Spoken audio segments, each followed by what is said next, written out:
नमस्कार साथियों, स्वागत है आप सभी का हमारे खुराना क्लासेस यूट्यूब चैनल पर। दोस्तों, आज हम इस पूरे वीडियो के अंतर्गत बच्चे और बचपन की पूरे के पूरे नोट्स एक क्लास में हम पढ़ने वाले हैं। तो ये पूरा क्लास हमारा मैराथन रहने वाला है, लगभग 2.5-3 घंटे का होगा और इस एक ही क्लास में आपका पूरा कॉन्सेप्ट कवर हो जाएगा पूरे पेपर का। और इस क्लास को पढ़ने के बाद आपको ऐसा महसूस होगा कि अब हमें कोई भी सीरीज पढ़ने की आवश्यकता नहीं है।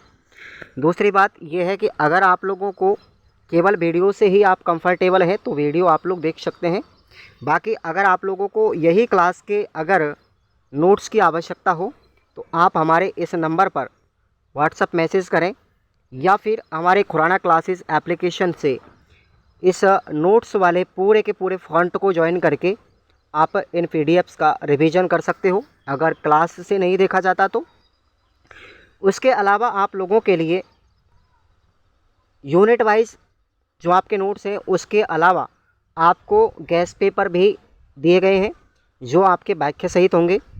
इनको भी आप लोग पढ़ करके 70-75 अंक आराम से ला सकते हो। बिल्कुल आप लोगों को संदेह नहीं करना है 1% भी। आप लोग वीडियोस से पढ़े, भले ही निःशुल्क है, कोई प्राइस नहीं है यूट्यूब पर। अगर आप लोगों को पीडीएफ की आवश्यकता है तो भाई आप लोगों के लिए थोड़ा सा कॉस्ट देना पड़ेगा, उसके लिए वो आप लोगों को यूट्यूब पर फ्री है। बाकी नोट्स आपके लिए यूट्यूब एप्लीकेशन पर पेड है, तो आप ले सकते हो। चलिए हम क्लास को स्टार्ट करते हैं। पूरा का पूरा पेपर इसी क्लास में खल्लास करने वाले हैं। तो चलिए शुरुआत हो रही है हमारी और पूरा दिल थाम के बैठेंगे। लगभग 2.5 से 3 घंटे इस क्लास को पूरा लास्ट तक देखना है। एक एक चैप्टर, एक एक यूनिट आपको एक एक कॉन्सेप्ट के साथ यहाँ विस्तार से समझाई जाएगी। प्रत्येक यूनिट का कितना भार है वो यहाँ पर लिखा हुआ है। इस पेपर के अंदर आपकी 7 यूनिट है साथियों, और सातों ही यूनिट को हम बहुत बारीकी से कवर करने वाले हैं। सबसे पहले बात करते हैं हम पहली यूनिट में, जिसका नाम है बचपन। तो बचपन के बारे में पूरा यहाँ पर हम इंट्रोडक्शन के साथ साथ उसकी विविधताओं के बारे में बात करेंगे। बच्चे बचपन में कल्पना के संसार में घूमता है और वह बड़े होने पर क्या बनना चाहता है, इस पर विचार करते हैं। कठिन स्थितियों में भी संघर्ष कर बड़ों के सामने अपने को सक्षम सिद्ध करने का बालक प्रयास करता है।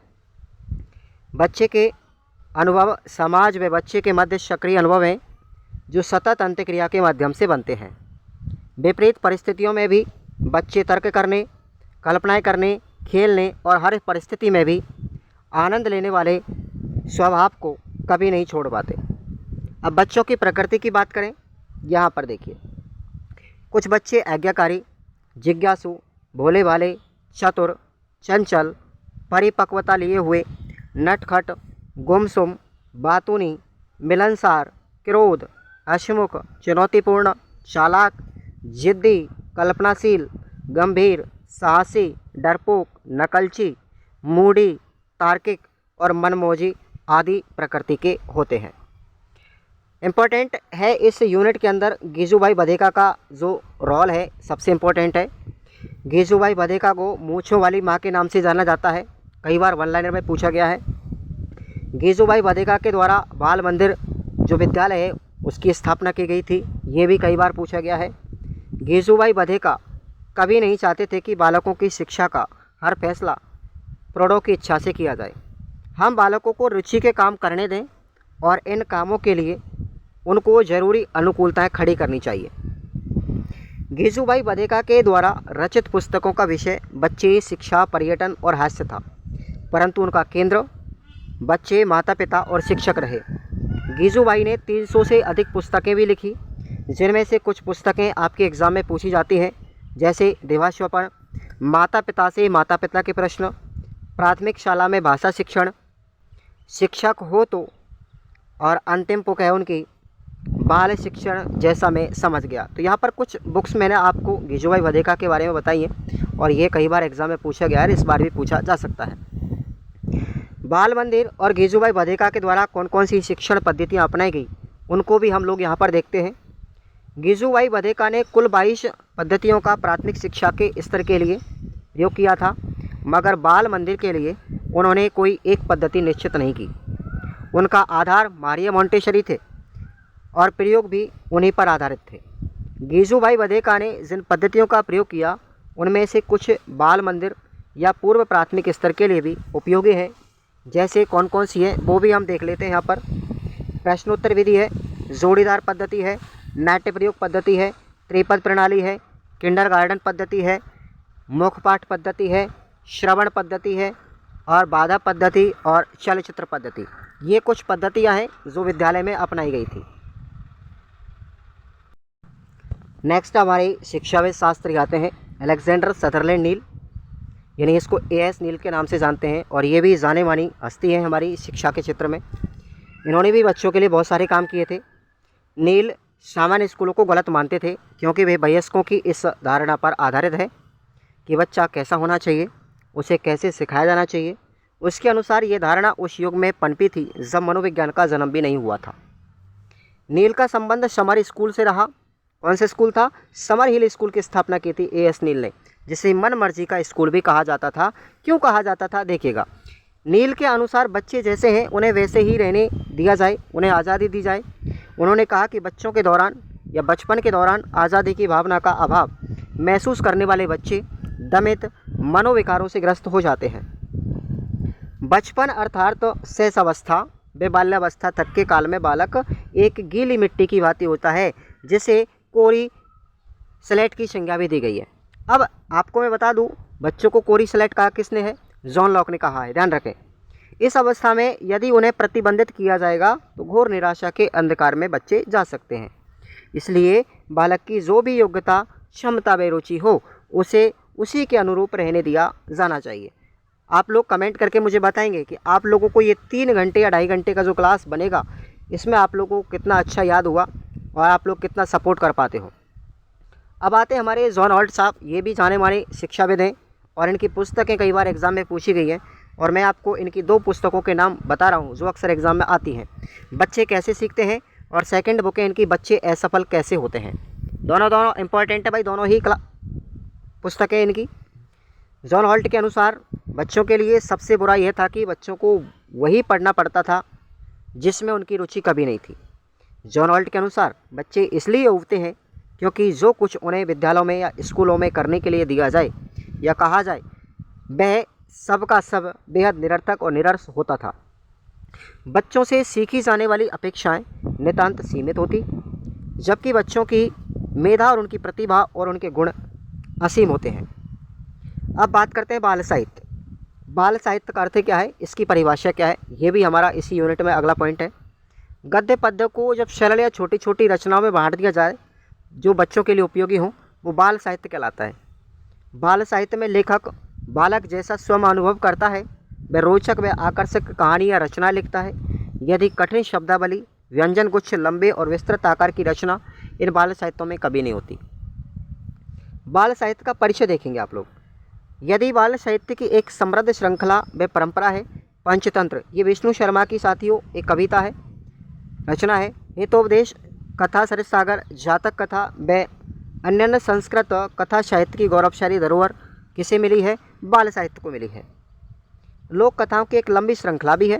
राजा रानी, पशु पक्षी, परी दानव, देवी देवता, महापुरुष, लोक जीवन से ग्रहित पात्र इन कथा प्रसंगों में प्रे हुए हैं।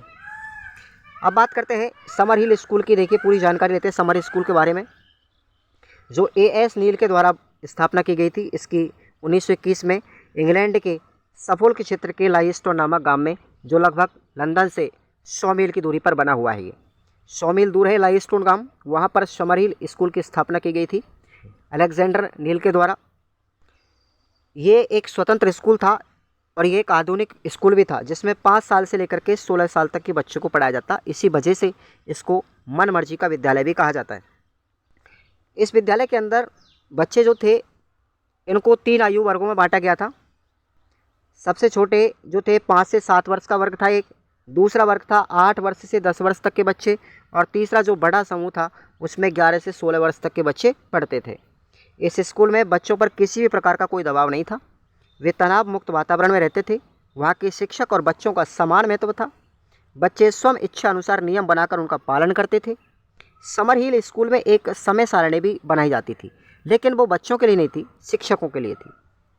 समर हिल स्कूल के अनुसार बच्चा उतना ही महत्वपूर्ण नहीं था जितना कि उसका यानी बच्चों के लिए सीखना उतना महत्वपूर्ण नहीं था, उनके लिए व्यक्तित्व और चरित्र का निर्माण बड़ा महत्वपूर्ण था। ध्यान रखें इस चीज़ का कि भाई समर हिल स्कूल का उद्देश्य क्या था, बच्चे को सिखाना नहीं था बल्कि उनके व्यक्तित्व और चरित्र का विकास करना था। समर हिल स्कूल की कमियां क्या थी, क्या क्या दोष थे उनकी शिक्षा पद्धति में। समर हिल स्कूल को मनमर्जी का स्कूल कहा जाता था। ऐसा इसलिए कहते हैं क्योंकि वहाँ जंगली लोगों का स्कूल था वो, जिसमें ना कोई कायदा कानून था, ना कोई शिष्टाचार। भैया इसको हम मनमर्जी का विद्यालय भी कह सकते हैं, जंगली लोगों का स्कूल भी कह सकते हैं, क्योंकि इसमें कोई भी कायदे कानून, व्यवहार, नियम और शिष्टाचार नहीं था। समर हिल में बच्चों को मुक्त छोड़ दिया जाता, अर्थात उन पर कोई भी प्रतिबंधन नहीं था। समर हिल में अनुशासन, नैतिक मूल्यों का विकास आदि बातें बिल्कुल नहीं सिखाई जाती, जैसा कि अन्य स्कूलों में सिखाई जाती है। फिर भी इन कमियों के बावजूद भी समर हिल स्कूल एक ऐसा विद्यालय था जहां बच्चों को बिना किसी रोक टोक के स्वाभाविक रूप से बढ़ने के लिए प्रेरित किया जाता। आज़ादपूर्ण विद्यालय था ये। समर हिल स्कूल की स्थापना, उसका मूल सिद्धांत क्या था देखेंगे। बच्चा बचपन से विवेकशील और यथार्थवादी होता है अगर उसे वयस्कों के सुझावों के बिना अपने भरोसे छोड़ दिया जाए। जिस सीमा तक विकसित होना है उसके लिए संभव होता है और वह करता भी है। बचपन का समय अपने व्यक्तित्व और चरित्र के विकास में लगाने की स्वतंत्रता का समय बच्चों को दिया जाना चाहिए। समर हिल में यह आस्था थी कि बच्चा दुष्ट नहीं, बहुत अच्छा भी होता है, उसका पक्ष भी लिया जाता है, उसके प्रयासों का निर्देशन भी होना चाहिए, उसे स्वतंत्रता और समानता का अधिकार भी होना चाहिए, उसे स्कूल की व्यवस्था व नियम बनाने में भाग लेने का भी हक होना चाहिए। बच्चों में असफलता, भय, ऊब और भ्रमित होने के कारण होती है। भाई असफलता ये कारणों से होती है, भय, ऊबने और भ्रमित होने से। तो क्यों होती है, इस पक्ष में हम अपने तर्क देंगे। ये हमारा पॉइंट है। कोई भी बात जो बालक के आत्मविश्वास को कम करती है या उसके आत्मसम्मान को कम करती है, उसको ठेस पहुंचाती है, या फिर उसके काम में बाधा डालती है, या फिर उसके द्वारा महत्वपूर्ण समझे जाने वाले मार्ग में बाधा डालेगी, उसको भयभीत करने की प्रवृत्ति में वृद्धि करती है। परिणाम स्वरूप ऐसे बालक की शिक्षा असफल हो जाती है। अपनी इच्छाएं बालक पर थोप करके कुछ अभिभावक अपनी अभिलाषा को पूर्ण करना चाहते हैं। इससे बालक चिंतित और भयग्रस्त हो जाता है। अतः अभिभावकों या शिक्षकों को चाहिए कि वे बालक को उनकी योग्यता और क्षमता का ज्ञान कराएं, उन्हें उन्हीं के अनुकूल अपेक्षा करें और उनके सामने उन्हीं के अनुकूल लक्ष्य रखें। उन पर किसी प्रकार का कोई दबाव या अनावश्यक लक्ष्य नहीं रखा जाए। बच्चे पर किसी प्रकार का दबाव नहीं ला दें। उन्हें सोचने, समझने, निर्णय लेने और अभिवृद्धि की पूर्ण स्वतंत्रता दी जानी चाहिए। इसका यह प्रभाव होगा कि बच्चों में नकारात्मक भावनाएं व संवेग जागृत नहीं होंगे, उनका मानसिक स्वास्थ्य बना रहेगा और वे अपनी आवश्यकताओं, आकांक्षाओं और परिस्थितियों में सामंजस्यता व संतुलन बनाने में भी सफल होंगे। ये हमारी होती है साथियों पहली यूनिट। हम बात करते हैं अब सेकेंड यूनिट की। बचपन की संकल्पना, ये 10 अंकों की यूनिट है। इससे यूनिट के अंदर हम बात करेंगे बच्चे के अधिकारों की। पूरी टोटल यूनिट बच्चों के अधिकारों पर टिकी हुई है।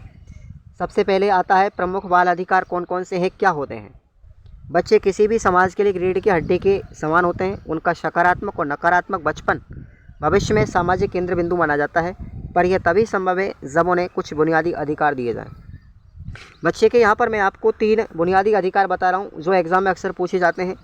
बच्चे का माँ के गर्भ में आते ही यथासंभव जन्म लेने का अधिकार हो जाता है। अतः यह सुनिश्चित करना जरूरी है कि माँ की उचित देखभाल की जाए ताकि बच्चा गर्भ में पूर्ण रूपेण व स्वस्थ रूप से विकसित हो सके। गर्भस्थ बच्चों को अधिकारों का यह स्पष्ट उल्लंघन और उनके कानून का एक अपराध माना जाता है। भारतीय दंड संहिता की धारा नंबर 312 में गर्भपात कराना कानूनी अपराध है। धारा 313, 314, 315 और 316 इनमें ऐसे कुछ प्रावधान हैं जो किसी अजन्मे बच्चे की सुरक्षा की बात करते हैं। दुर्भाग्यवश किसी अजन्मे बच्चे की सुरक्षा हेतु बनाए गए कानूनों को गुप्त रूप से भी उल्लंघन किया जाता है। बहुत से लोग जो होते हैं बच्चों को गर्भपात करवा देते हैं। जीवित रहने व संरक्षण पाने का अधिकार क्या है। माँ के गर्भ से दुनिया में बच्चा जब जन्म लेता है, आता है बाहर, तो बच्चे का विकास और वृद्धि के लिए सभी प्रकार के संरक्षण का अधिकार उन्हें दिया जाता है।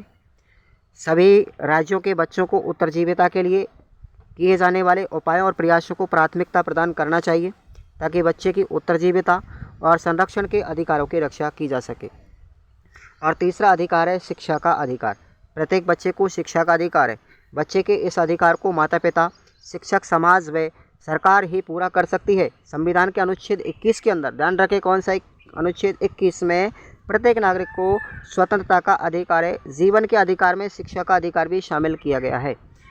हाई कोर्ट के द्वारा एक मानव के रूप में जीवित रहने के लिए शिक्षा के महत्व पर भी बल दिया गया है। शिक्षा के अंतर्गत बच्चों को पूर्व प्राथमिक, मौखिक शिक्षा, सामान्य ज्ञान और नैतिकता का अधिकार भी दिया जाना चाहिए। निःशुल्क एवं अनिवार्य शिक्षा अधिनियम 2009, इसके बारे में हम चर्चा करते हैं। शिक्षा के महत्व को दृष्टिगत रखते हुए राज्य के नीति निर्देशक तत्वों में संविधान के अनुच्छेद 45 में 14 वर्ष तक की आयु के बच्चों को निःशुल्क व अनिवार्य प्राथमिक शिक्षा की व्यवस्था करने के लिए कुछ निर्देश दिए गए हैं। इसी क्रम में संसद के द्वारा 1 दिसंबर 2002 को 14 वर्ष के बच्चों को निःशुल्क शिक्षा के लिए और अनिवार्य शिक्षा के लिए कुछ अधिकारों को मूल अधिकार बनाने तथा इन बच्चों के लिए निःशुल्क शिक्षा के अवसर मुहैया कराने के लिए माता पिता व अभिभावकों का मूल कर्तव्य बनाने हेतु 86वां संविधान संशोधन 2002 पारित किया गया था। निःशुल्क एवं अनिवार्य शिक्षा का अधिकार अधिनियम राज्यसभा में 20 जुलाई 2009 को पारित किया गया तथा लोकसभा में 4 अगस्त 2009 को पारित किया गया। यह अधिनियम 1 अप्रैल 2010 को संपूर्ण देश में लागू किया गया था। भारत शिक्षा को बच्चे का मौलिक अधिकार घोषित करने वाला विश्व का 135वां देश था। आरटीई के अब अंतर्गत कुछ प्रावधान भी बच्चों को दिए गए हैं। स्थानीय प्राधिकारी बालक की दिशा के अधिकार की निगरानी करेगा। बालक के अधिकार के संबंध में शिकायतों को प्राधिकारी एक लिखित शिकायत भी कर सकेगा। स्थानीय प्राधिकारी संबंधित पक्षकारों को सुनने के लिए आवश्यक अवसर प्रदान करेगा और सुनने के बाद 3 माह में मामलों का निपटारा भी करेगा। यदि स्थानीय प्राधिकारी के निर्णय से कोई भी व्यक्ति दुखी है, संतुष्ट नहीं है, तो ऐसी स्थिति में बाल अधिकार संरक्षण आयोग में जाकर भी अपनी अपील कर सकेगा। आरटीई अधिनियम के अंतर्गत बच्चों को कौन कौन सी अधिकार प्राप्त हैं देखेंगे आप लोग। 6 वर्ष से 14 वर्ष तक के बच्चों के लिए प्रत्येक बालक को प्रारंभिक शिक्षा पूरी करने का अधिकार दिया गया है। निःशुल्क बालक को निःशुल्क शिक्षा व अनिवार्य शिक्षा का भी अधिकार होगा। जहां 6 वर्ष से अधिक आयु के किसी भी बालक को किसी भी विद्यालय में प्रवेश नहीं दिया जाएगा या किसी कारणवश से प्राथमिक शिक्षा पूरी नहीं की जाएगी तो उसकी आयु के अनुसार उसे फिर प्रवेश दिया जाएगा। उसके लिए विशेष प्रशिक्षण की व्यवस्था की जाएगी। साथ ही यदि कोई बालक 14 वर्ष की आयु के बाद भी प्रारंभिक शिक्षा निःशुल्क प्राप्त करने का अधिकारी होगा। किसी विद्यालय में प्रारंभिक शिक्षा पूरी करने की व्यवस्था नहीं है तो बालक के लिए अन्य विद्यालय में जाने का भी अधिकार होगा। बालक को किसी भी राज्य के भीतर या बाहर किसी भी कारण से एक विद्यालय से दूसरे विद्यालय में भी स्थानांतरण करने का अधिकार होगा, यानी उसे टीसी देने का पूरा लेने का अधिकार है। आरटीई अधिनियम के अंतर्गत विद्यालय के दायित्व कौन कौन से हैं, जरा उनको भी हम देखेंगे। पूछा जा सकता है, लघुत्तरात्मक प्रश्न है ये, अच्छा है। विद्यालय में उपस्थित होने में नियमितता व समय का पालन किया जाए। पाठ्यक्रम संचालित करना और समय सीमा को पूरा करना। प्रत्येक बालक की शिक्षा ग्रहण करने की सामर्थ्यता का निर्धारण करना और अतिरिक्त शिक्षण करना हो तो उसे भी जोड़ना। माता पिता अभिभावकों के साथ नियमित बैठकें कर बालक के बारे में उपस्थिति, शिक्षण ग्रहण करने की सामर्थ्यता, शिक्षण में की गई प्रकृति, अन्य जानकारियों को भी अवगत कराया जाए। अपने कर्तव्यों के पालन में कोताही होने पर अनुशासनात्मक कार्रवाई करने से पहले उसे सुनवाई का अवसर भी दिया जाएगा। कोई भी शिक्षक कभी भी प्राइवेट ट्यूशन नहीं करेगा। क्या बात है, बहुत अच्छा स्टेटमेंट है ये। अब आरटीई अधिनियम के अंतर्गत माता पिता और उनके संरक्षकों को क्या क्या दायित्व है। आसपास के विद्यालय में प्रारंभिक शिक्षा के लिए बालक को प्रवेश दिलाया जाए। अपने बच्चों को नियमित रूप से विद्यालय भेजें। प्रारंभिक शिक्षा पूरी होने से पहले विद्यालय नहीं छोड़वाएं। बच्चे विद्यालय में सीखकर अच्छे स्तर की शिक्षा प्राप्त कर रहे हैं, इस बात की निगरानी भी रखेंगे। विद्यालय को आवश्यकता होने पर विद्यालय की मदद भी करें और विद्यालय के नियमों का पालन भी करें। तो ये माता पिता के कार्य हैं साथियों। बाल कल्याण समिति, ये बहुत अच्छा पॉइंट है। बाल कल्याण समिति किशोर न्याय अधिनियम 2000 में संशोधित अधिनियम 2006 की धारा 29 में देखभाल व संरक्षण की आवश्यकता वाले बच्चों के प्रकरणों की सुनवाई व निपटान हेतु अंतिम प्राधिकारी के रूप में प्रत्येक जिले में बाल कल्याण समिति की स्थापना की गई है। इस समिति में एक अध्यक्ष और 4 अन्य सदस्य भी होते हैं। इन 4 सदस्यों में एक महिला का होना अति अनिवार्य है। इस समिति का चयन किसी राज्य स्तर की चयन समिति के द्वारा किया जाता है। अधिनियम की धारा 29 के सेक्शन 5 के अनुसार एक समिति एक न्यायपीठ के रूप में भी कार्य करेगी। उसे दंड संहिता 1973 के अंतर्गत महानगरीय या प्रथम श्रेणी मजिस्ट्रेट की शक्तियाँ प्राप्त हैं। अधिनियम के अंतर्गत इस प्रावधान की अनुपालना हेतु ICPS के प्रत्येक जिले में एक बाल कल्याण समिति की स्थापना और उसके कार्यों के लिए सुविधा उपलब्ध कराने हेतु वित्तीय प्रावधान भी किया जाएगा। अब बाल श्रम की बात करते हैं हम। साथियों, आप लोगों को ज़्यादा मैं स्लो पढ़ाऊँगा तो आप लोग भी समझ पाते हो, यही क्लास 5 घंटे की हो जाएगी। समझ में आ रहा है मेरी बात? इसलिए केवल आपको ये स्पीड से ही पढ़ना है। बाल श्रम ऐसा कोई भी कार्य जिसमें बच्चों का शारीरिक, मानसिक व नैतिक रूप से शोषण होता है या नुकसान पहुंचता है या उनकी शिक्षा बाधित होती है तो वो बाल श्रम कहलाता है। आप इनके नोट्सों को रिवाइज करें, अच्छी बात है। आप लोग वहाँ पे आपको खुराना क्लासेज ऐप पे सन 1947 में देश के लोगों से बनी सरकार ने बच्चों के शिक्षा के प्रसार प्रचार के लिए कदम उठाए। यूनिसेफ के अनुमानों के अनुसार भारत में लगभग 5 से लेकर के 14 वर्ष तक की आयु के बच्चे लगभग 12% ऐसे हैं जिनका बाल श्रम के माध्यम के शोषण होता है। ठीक है भाई, एक सेकेंड आगे देखिए। बच्चों की सुरक्षा के लिए भी चाइल्ड हेल्पलाइन नंबर बनाया गया है 1098। ध्यान रखें, इस नंबर को 1098 कई बार एग्जाम में पूछा गया है, जिसमें केंद्र सरकार के द्वारा मुसीबत में फंसे बच्चों की मदद की जाती है। राज्य में 4 जगह पर राजस्थान में चाइल्ड हेल्पलाइन सेंटर हैं। पहला है जयपुर, दूसरा उदयपुर, तीसरा कोटा और चौथा अलवर। बाल श्रम, बाल संरक्षण एवं बच्चों की प्राथमिक शिक्षा को बढ़ावा देना। बाल संरक्षण के विभिन्न प्रावधान ये सुनिश्चित करते हैं कि 6 वर्ष से 14 वर्ष तक की आयु वर्ग के सभी बच्चों का उनके पड़ोस के विद्यालय में दाखिला किया जाए। उनकी शिक्षा हेतु सभी प्रकार के अवसर उन्हें प्रदान किए जाएं। उनके साथ किसी प्रकार का भेदभाव नहीं हो, उन्हें किसी प्रकार का दंड नहीं दिया जाए। ये सभी उपाय बच्चों के विद्यालय अनुभव को सुखद बनाते हैं तथा प्राथमिक शिक्षा में उनकी निरंतरता को भी बढ़ावा देते हैं। अब बात करते हैं दत्तक ग्रहण कार्यक्रम। सीधी भाषा में अगर मैं बात करूँ, दत्तक ग्रहण कार्यक्रम का मतलब होता है साथियों गोद लेना। अगर किसी भी माता किसी अपने बच्चे को हम किसी व्यक्ति के लिए अगर हम दे दें और वो हम कानूनी तौर पर हम किसी अपने बच्चे को किसी के लिए दान कर दें तो वो कहलाएगा साथियों दत्तक ग्रहण कार्यक्रम। किसी के बच्चे को कानूनी रूप से गोद लेना, ठीक है, वो कहलाएगा दत्तक ग्रहण कार्यक्रम। ठीक है भाई, ये हमारी होती है यूनिट नंबर 2 कंप्लीट। अब आते हैं हम यूनिट नंबर 3 पर, और यूनिट का नाम है बाल विकास के परिप्रेक्ष्य में। ये भी हमारी 10 अंकों की है। टोटल इसमें 7 यूनिट है। ठीक है मेरे भाई, तो पूरा पढ़ना है आपको वीडियो। अब बात करेंगे बाल विकास का अर्थ क्या है। विकास का अर्थ बढ़ना नहीं है, विकास का अर्थ है परिवर्तन होना। परिवर्तन एक प्रक्रिया है जो हर समय चलती रहती है। प्रत्येक क्षण विकास होता रहता है। हरलॉक के अनुसार विकास बड़े होने तक सीमित नहीं है, वस्तुतः ये तो व्यवस्थित और समानुपात प्रगतिशील क्रम है जो परिपक्वता प्राप्ति में सहायक होता है। विकास चिंतन का मूल है। यह एक बहुमुखी प्रक्रिया है और इसमें केवल शरीर के अंगों का विकास का प्रत्युत सामाजिक सांवेगिक अवस्थाओं में होने वाले परिवर्तनों को भी शामिल किया जाता है। इसी के अंतर्गत शक्ति और क्षमताओं के विकास को भी गिना जाता है। हेनरी सीसल बील ने भी विकास को निम्न प्रकार परिभाषित किया है, जैसे विकास के कारण उनकी प्रक्रिया, किसी भी प्रक्रिया में निहित प्रक्रिया, मानव विकास, सभ्यता की भूमिका और विकास प्रक्रिया का परिणाम, जो अनेक कारण, दशा, वर्गभेद आदि सामाजिक समस्याओं के कारण प्रकट होते हैं। इसी प्रकार से जेम्स ड्रेवर ने विकास की परिभाषा दी है। विकास वह दशा है जो प्रगतिशील परिवर्तन के रूप में प्राणी में सतत रूप से व्यक्त होती है। यह प्रगतिशील परिवर्तन किसी प्राणी में पूर्ण अवस्था से लेकर के प्रौढ़ अवस्था तक होता है। यह विकास तंत्र को सामान्य रूप से नियंत्रित करता है और प्रगति का मानदंड है और इसका आरंभ शून्य से होता है।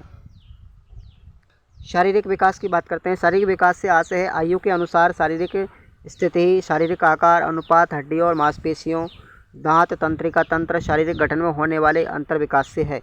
बच्चे में शारीरिक विकास सदैव समान गति से नहीं होता। यह कभी कभी तेज़, कभी कभी मंद भी हो सकता है। बच्चों के शारीरिक विकास का उसके व्यवहार में गुणात्मक और मात्रात्मक प्रभाव पड़ता है। शारीरिक विकास न केवल बच्चों का एक दूसरे के प्रति बल्कि स्वयं के प्रति भी खुद के व्यवहार को प्रभावित करता है। यह बात महत्वपूर्ण है कि अन्य व्यक्तियों के द्वारा बच्चे के शारीरिक विकास के आधार पर उसके व्यक्तित्व का अनुमान लगाया जा सकता है। बात करते हैं सामाजिक विकास की। इसमें हम विकास ही विकास पढ़ेंगे ज़्यादातर, विकास के प्रकार। मानव एक सामाजिक प्राणी है। जन्म के बाद में शिशु का विकास, शारीरिक विकास में मानसिक विकास उत्तरोत्तर होता है। माता पिता, भाई बहन, सगे संबंधी, सामाजिक संस्थाओं के प्रभाव से भी सामाजिकरण होता है, जिसके फलस्वरूप उसका सामाजिक विकास होता है। यह विकास स्थायी न होकर के परिस्थितियों के अनुसार बदलता रहता है। इस प्रकार सामाजिक विकास का अभिप्राय समाज में प्राप्त किए जाने वाले मनुष्यों के अनुरूप बच्चों में होने वाले विकास से है। बाल विकास के स्पष्टीकरण के यहाँ पर मैं आपको 3 पद बता रहा हूँ जो अक्सर एग्जाम में कई बार पूछे गए हैं और आगे भी पूछे जाएंगे। प्रगतिशील, क्रमबद्ध और सुसंबद्ध, इन तीनों को विस्तार से हम लोग देखते हैं। बाल विकास की अवधारणा में प्रगतिशील का तात्पर्य विकास के अंतर्गत परिवर्तनों की दिशा अग्रमुखी होती है और क्रमबद्ध का अर्थ है कि विकास की प्रक्रिया क्रमवार होती है, अर्थात कोई भी विशेष परिवर्तन एक निश्चित और परिवर्तन के बाद ही घटित होता है। जैसे विकास के क्रम में बच्चा पहले पेट के बल लेटना, खिसकना, खड़े होना और चलना सीखता है। सुसंबद्ध का अर्थ है विकास के क्रम में होने वाले परिवर्तनों में सुसंबद्धता देखी जाती है। इस तरह से इन तीनों ही क्रियाओं का क्रम निश्चित होता है। बाल विकास की मुख्य अवस्थाएं कौन कौन सी हैं, जैसे हम पढ़ेंगे यहाँ पर गर्भावस्था, शैशवावस्था, बचपन अवस्था, बाल्यावस्था, प्रौढ़ अवस्था, मध्य अवस्था, किशोर अवस्था, वृद्धावस्था। ये अवस्था है 8 7 है ना। इनमें से मैं कुछ इंपॉर्टेंट बता रहा हूँ जो एग्जाम में आएंगी। शैशवावस्था की विशेषता देखो आप लोग। शैशवावस्था 0 से या जन्म से 2 वर्ष के मध्य में होती है।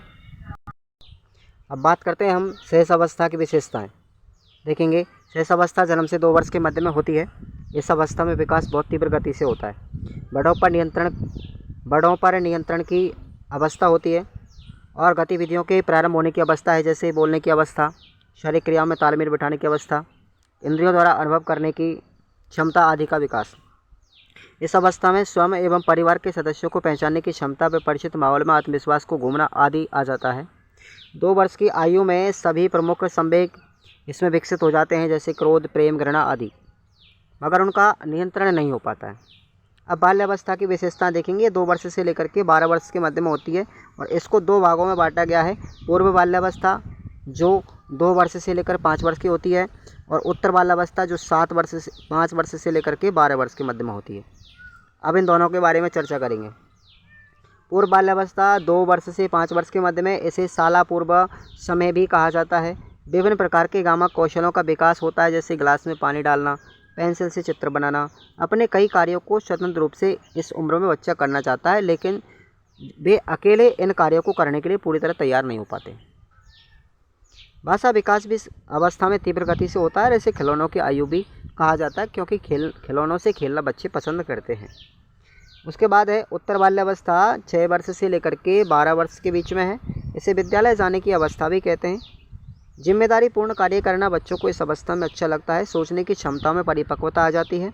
इस उम्र में बच्चे अपने समान उम्र के बच्चों के साथ में खेलना पसंद करते हैं। ठीक है, इसे टोली अवस्था भी कहा जाता है। बच्चों में सहयोग, सहानुभूति और नेतृत्व के साथ साथ अवज्ञा व आक्रामकता का विकास भी इस अवस्था में होने लगता है। बात करते हैं किशोर अवस्था की विशेषताएं। किशोर अवस्था 12 से लेकर के 20 या 19 वर्ष के मध्य में होती है। इसे यौन आरंभ की अवस्था होती है। इस अवस्था में बच्चों में दिवा स्वप्न की स्थिति रहती है। शारीरिक विकास भी तेज़ गति से होने लगता है। लड़कियों के वक्षस्थल में स्तन ग्रंथियों का विकास होना, आवाज़ का पतली होना, ऐसे ही लड़कों की बात करें तो आवाज़ का भारी हो जाना, ये गुण विकसित होने लगते हैं। इस अवस्था में बालक अमूर्त चिंतन करने लगता है और समूह के प्रति निष्ठा और गर्व की भावना भी प्रबल इसमें हो जाती है और बच्चा नेतृत्व भावना का विकास भी उनमें हो जाता है। विकास की विभिन्न अवस्थाओं के बीच में क्या सह संबंध है, ये प्रश्न कई बार पूछा गया है। विकास की विभिन्न अवस्थाएं आपस में एक दूसरे से जुड़ी होती हैं। विभिन्न क्षेत्रों में होने वाले विकास आपस में सुसंबद्ध होते हैं और ये पाया जाता है कि जिन बच्चों में शारीरिक क्रियाएं जल्दी विकसित होती हैं उनमें अन्य विकास जैसे सामाजिकता, नैतिकता, मानसिक विकास आदि शीघ्र आरंभ होने लगते हैं। उदाहरण के लिए मैं बात करूं, जैसे इमेजिन दैट, कल्पना कीजिएगा आप लोग एक एग्जाम्पल के द्वारा कि जिस बच्चे का शारीरिक स्वास्थ्य अच्छा नहीं होता, उन्हें हस्तपुष्ट जो बच्चे हैं खेल में कभी शामिल नहीं करते, परिणाम स्वरूप सामाजिकता का विकास से वो वंचित रह जाते हैं। इस प्रकार उपरोक्त उदाहरण से स्पष्ट होता है या प्रमाणित होता है कि विकास की विभिन्न अवस्थाओं का पारस्परिक रूप से संबंध होना अति आवश्यक है, अर्थात एक अवस्था के बाद में दूसरी अवस्था का विकास परस्पर जुड़ा होता है। अब बालक के ऊपर क्या क्या प्रभाव पड़ेगा, देखो आनुवंशिकता का प्रभाव क्या होगा, पर्यावरण का प्रभाव क्या पड़ेगा, दोनों के बारे में बात करेंगे। सबसे पहले आनुवंशिकता का प्रभाव बच्चे के विकास में क्या होगा।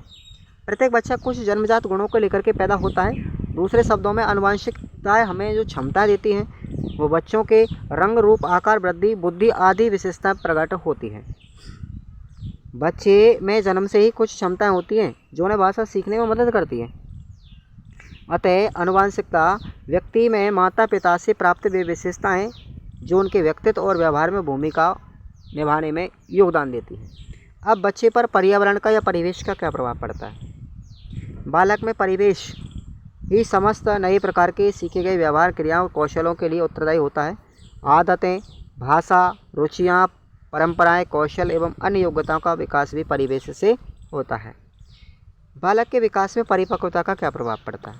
देखिए आप लोग, सामान्यतः परिपक्वता से आशय किसी भी काम को सीखने के लिए शारीरिक और मानसिक रूप से सक्षम होना है। जैसे शरीर की मांसपेशियों का परिपक्व होना। यदि बच्चे का लिखना सिखाना, उसके लिए उसके हाथ में मांसपेशियों का परिपक्व होना आवश्यक है। चलना, उठना, बैठना, ये सब परिपक्वता ही तो है। इन सब कार्यों के लिए किसी प्रकार के विशेष प्रशिक्षण की आवश्यकता नहीं होती। परिपक्वता का संबंध आयु से है और जैसे जैसे बच्चे की उम्र बढ़ती है परिपक्वता आती है और वो सभी कार्यों को स्वयं करने लग जाता है, तो प्रभावित होता है। ध्यान रखें इस चीज़ को, इसको याद कर लेना आप लोग। अगली यूनिट आती है हमारी नंबर 4, शारीरिक विकास, और ये भी 10 अंक की है। इसमें हम वृद्धि और विकास के बारे में पढ़ेंगे पूरा। ये साइकोलॉजी की यूनिट है, ये समझ लो। वृद्धि किसे कहते हैं, विकास किसे कहते हैं, दोनों में अंतर समझिए आप लोग। देखो, वृद्धि का मतलब होता है शारीरिक ढांचे में वृद्धि होना, परिवर्तन होता। लेकिन विकास का मतलब है बच्चे के शारीरिक विकास के साथ साथ मानसिक, सांवेगिक, बौद्धिक, सामाजिक सब में विकास होना, संपूर्ण चौमुखी विकास होना। ठीक है। प्रौढ़ अवस्था में परिपक्वता ग्रहण करने पर वृद्धि रुक जाती है, परंतु विकास एक आजीवन चलने वाली प्रक्रिया है। ठीक है, मरणोपरांत तक चलती है, ये आजीवन चलती रहती है। वृद्धि शरीर में परिमाणात्मक गुणों की परिचायक है, जबकि विकास गुणात्मक परिवर्तन है। ध्यान रखें, वृद्धि कैसी है, परिमाणात्मक, इसको नाप सकते हैं हम, लेकिन विकास को कभी नहीं नाप सकते। इसके केवल गुणों का हम आकलन कर सकते हैं। वृद्धि का मतलब मापन संभव है, परंतु विकास के परिवर्तनों का मापन संभव नहीं है। इनको केवल महसूस या अनुभव किया जा सकता है। वृद्धि सदैव एक जैसी गति से कभी नहीं होती, जबकि विकास एक क्रम में होता है। उसकी कुछ अवस्थाएं भी होती है। शारीरिक परिपक्वता के बाद में वृद्धि रुक जाती है, परंतु विकास मृत्यु पर्यंत चलता रहता है। वृद्धि विकास का एक चरण होती है, जबकि विकास में वृद्धि सम्मिलित होती है। जैसे भाई ये पूरा इंडिया है ना, ये इंडिया हमारा क्या है, विकास। इंडिया क्या है, विकास। इसके अंदर ये राजस्थान बना हुआ है, ये राजस्थान क्या है, वृद्धि। इसका मतलब वृद्धि विकास में शामिल होती है, न कि विकास वृद्धि में शामिल होता है। अब बात करते हैं परिपक्वता। 1919 में बाल विकास के क्षेत्र में सर्वप्रथम अर्नोल्ड गैसेल ने परिपक्वता शब्द का प्रयोग किया था। इंपॉर्टेंट लाइन है, अर्नोल्ड गैसेल ने परिपक्वता शब्द का प्रयोग किया सबसे पहले। गैसेल के अनुसार परिपक्वता शरीर की आंतरिक व्यवस्था के कारण उत्पन्न स्नायुओं व मांसपेशियों की प्रौढ़ता व दृढ़ता है, जिस पर बाहरी वातावरण का कभी प्रभाव नहीं पड़ता। परिपक्वता पर बाहरी वातावरण का प्रभाव कभी नहीं पड़ता। परिपक्वता की आधुनिक परिभाषाएं क्या है, देखिए। सर आइजेनिक के अनुसार परिपक्वता शारीरिक, मनोवैज्ञानिक और मानसिक विभेदीकरण की एकता की वह स्वतंत्र प्रक्रिया है जो सामाजिक या विकासात्मक अवस्थाओं में फैली हुई होती है। इस प्रक्रिया के फलस्वरूप ही शारीरिक, मानसिक, आध्यात्मिक, सामाजिक रूप से जीव की वृद्धि व सुदृढ़ होती है। इस प्रकार वह जीव अपने आप को अनुकूलन करता है। जारसील्ड और उसके साथियों ने क्या परिभाषा दी परिपक्वता की, जरा देखेंगे। परिपक्वता वह प्रक्रिया है जिसके द्वारा जीव की अंतर्निहित संवारण क्षमताएं कार्यात्मक परंपरा तत्परता की अवस्था में पहुंच जाती हैं। इस प्रक्रिया की संरचना में होने वाले परिवर्तन भी शामिल हैं जो वृद्धि के साथ होते हैं। कार्य निष्पादन के लिए पृष्ठभूमि निर्मित करने वाला संरचना का प्रगतिपूर्ण अभ्यास इस प्रक्रिया में सम्मिलित है। उपरोक्त परिभाषाओं के आधार पर हम कह सकते हैं कि परिपक्वता संभवतः स्वतः चलने वाली प्रक्रिया है, जिसके आधार पर जीव की संभाव्य क्षमताएं कार्यात्मक तत्परता की अवस्था में पहुंच जाती हैं। इस प्रक्रिया में संरचना में होने वाले परिवर्तन भी शामिल हैं। इस प्रक्रिया के माध्यम से या परिणाम स्वरूप शारीरिक व मानसिक, सामाजिक रूप से जीव की वृद्धि और सुसमृद्धि होती है। अब बात करते हैं विकास दो प्रकार का होता है, गामक विकास और सूक्ष्म विकास, दोनों के बारे में। अब देखो बात करेंगे हम गामक विकास क्या है। शरीर की विभिन्न मांसपेशियों को नियंत्रित करने की क्षमता जिस विकास के द्वारा की जाती है गामक विकास कहलाता है। जैसे प्रारंभिक अवस्था में दौड़ना, चलना, स्वयं कपड़े पहनना आदि क्रियाओं को लेकर के लिखना, नृत्य करना, खेलना आदि जटिल क्रियाओं को सीखना है। प्रारंभ में अभ्यास में अभाव इन क्रियाओं में उनका वांछित नियंत्रण नहीं होता, परंतु उत्तरोत्तर अभ्यास के द्वारा कम परिश्रम से इन गतिविधियों को संचालित करने की योग्यता भी प्राप्त कर लेता है। गामक कौशल की विशेषताएं देखेंगे आप लोग। आयु विशेष में समान आयु वर्ग के बच्चों में गामक विकास के लक्षण लगभग एक समान पाए जाते हैं। कुछ ऐसी विशेषताएं हैं जो विशिष्ट अवस्था में परिलक्षित होती है, जैसे स्नायु तंत्र की परिपक्वता पर मांसपेशियों के नियंत्रण की निर्भरता। गामक विकास सामान्य से विशिष्ट की ओर होता है। गामक विकास की अवस्थाओं का पूर्व निर्धारण होता है। सामान्यतः सभी बालकों में गामक विकास आयु के अनुसार होता है, परंतु यदि सूक्ष्म दृष्टि से देखा जाए तो इनमें व्यक्तिगत विविधताएं भी पाई जाती हैं। बात करते हैं गामक कौशलों का विकास। गामक कौशल केवल शारीरिक क्रिया व गामक विकास का परिणाम नहीं है, बल्कि स्नायु तंत्र के संचालन का संयुक्त परिणाम है। कौशलता गामक विकास की संयुक्त जटिल प्रक्रिया है, जिसमें निरंतर त्रुटियों के बाद उत्तरोत्तर सुधार होता है। बच्चों के विद्यालय जाने से पहले वर्ष गति, बल, समन्वय आदि वृद्धि के कारण विशिष्ट होते हैं।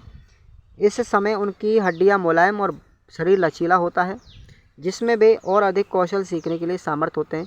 वे नए नए कौशल सीखते हैं और निरंतर उनका अभ्यास करते हैं। इन कौशलों के प्रयोग से बच्चे अपने वातावरण को समझ पाते हैं। गामक कौशलों को दो भागों में बांटा गया है, सूक्ष्म गामक कौशल और स्थूल गामक कौशल। और ये प्रश्न कई बार एग्जाम में आया है, इस बार भी 100% आएगा। तो गामक कौशल विकास क्या है? ये स्थूल गामक कौशल। इन गतिविधियों में शरीर के समस्त अवयव काम आ जाते हैं। यह क्रिया जीवन पर्यंत चलती है। इस विकास के फलस्वरूप बच्चे गतिविधियों में नियंत्रण व समन्वय सीखते हैं, जिससे बच्चे गतिविधियों को कर पाने में, शारीरिक संतुलन गति नियंत्रण कर पाने में समर्थ हो जाते हैं।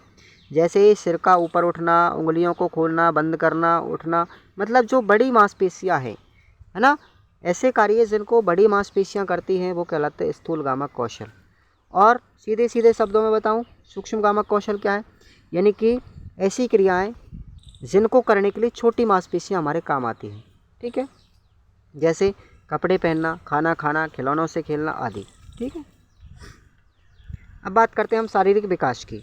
शारीरिक विकास को प्रमुख आधार शारीरिक तंत्र, शारीरिक आकार, शारीरिक गठन से है तथा इसी क्रम में बालक के शारीरिक विकास को पोषण, आनुवंशिकता, खेल व दुनिया को खोजने के मौके, बीमारियां व कारक प्रभावित करते हैं। बालक के विकास में वंशानुक्रम के साथ ही वातावरण का भी बहुत प्रभाव पड़ता है। वातावरण में शुद्ध हवा, जल, सामाजिक वातावरण, आसपास के बालक, ठीक है, विद्यालय में पढ़ने वाले बालक सभी आ जाते हैं। सभी अच्छे होने पर बालक का विकास भी अच्छा होता है और वातावरण दूषित होने पर बालक का विकास रुक जाता है। अब यहाँ पर हम बात करते हैं कुछ इसमें रोग भी दिए गए हैं बच्चों से संबंधित। जैसे जीवाणुओं से होने वाले रोग कौन कौन से? जैसे तपेदिक है, हैजा है, म्यादी बुखार, टाइफाइड, काली खांसी, डिप्थीरिया, टिटनेस आदि। हेमोफीलिया क्या होता है? एक पीढ़ी दर पीढ़ी चलने वाला रोग होता है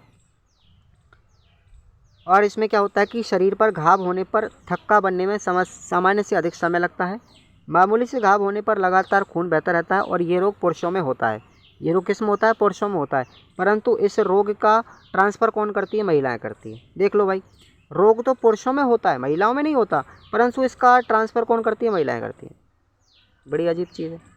अब बात करते हैं डाउन सिंड्रोम की। ये कौन सी बीमारी है? एक जन्मजात आनुवंशिक बीमारी है। क्यों होती है? आनुवंशिक अनियमितता के कारण होती है। इसमें 46 गुणसूत्र के स्थान पर 47 हो जाते हैं। नाम तो है डाउन, है ना, और गुणसूत्र हो जाते हैं 47।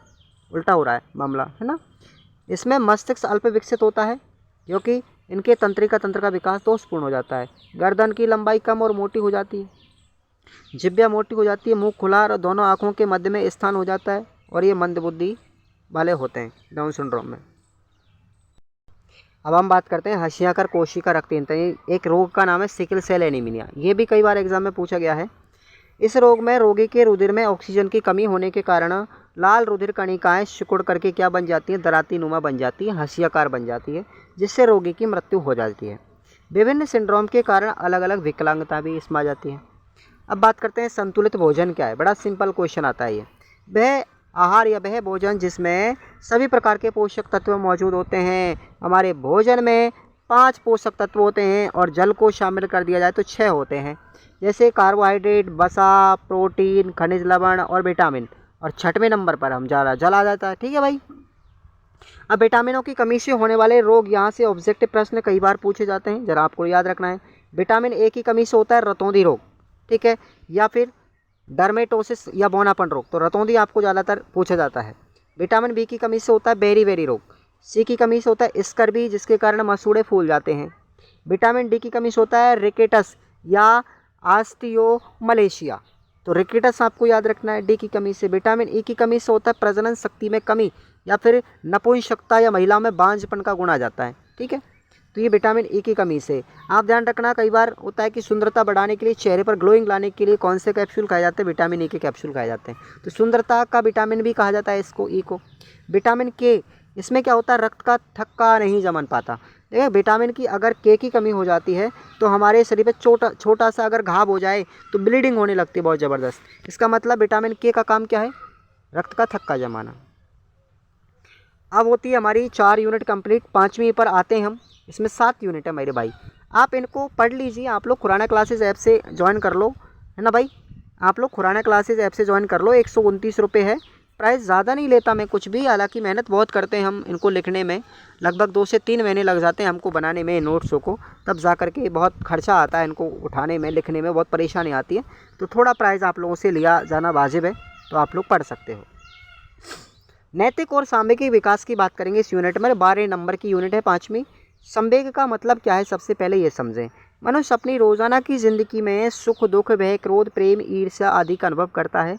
वह ऐसा व्यवहार किसी उत्तेजनावश करता है, वह अवस्था कहलाती है संवेग। संवेग को अंग्रेजी में इमोशन कहा जाता है, और इमोशन जो शब्द है वो लैटिन भाषा के इमोवेयर से बना है, और इमोवेयर का अर्थ होता है उत्तेजित होना। इस प्रकार से हम संवेग को व्यक्ति की उत्तेजित दशा भी कह सकते हैं। उदाहरण के लिए जब हम भयभीत होते हैं तो भय के कारण बचने का उपाय भी ढूंढते हैं। ठीक है, हम किसी भय की वस्तु से दूर भाग जाते हैं और भय से पसीना आने लगता है और हम कांपने लगते हैं, दिल जोर से धड़कने लगता है।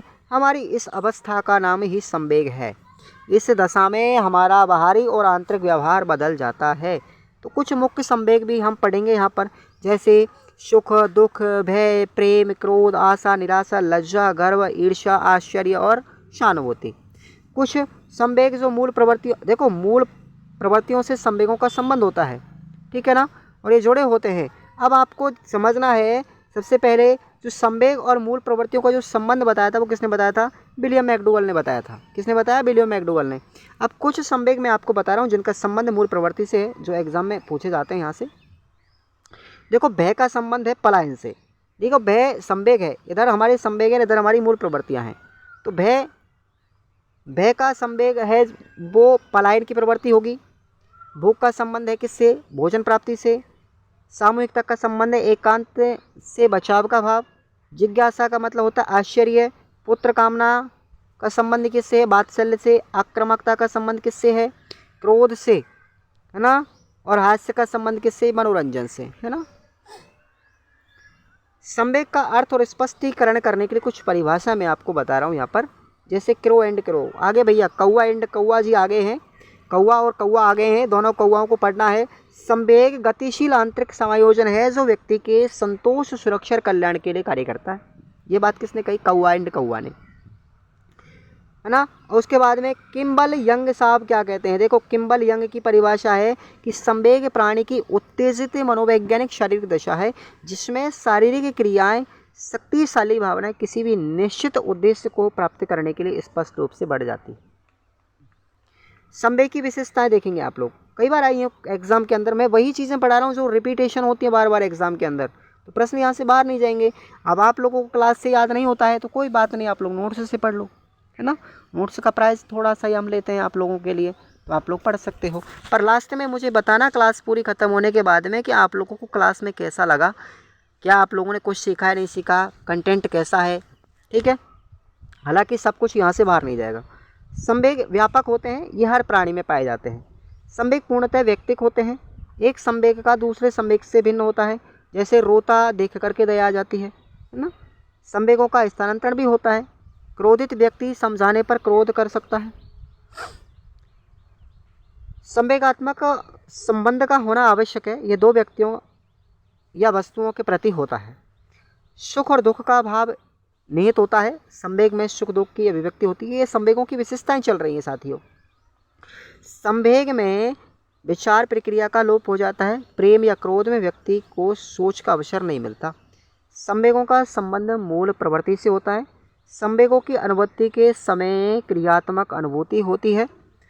संवेगात्मक व्यवहार में दृढ़ता होती है, काफ़ी समय तक संवेग रहता है और संवेगों की उपस्थिति से शारीरिक परिवर्तन भी होते हैं।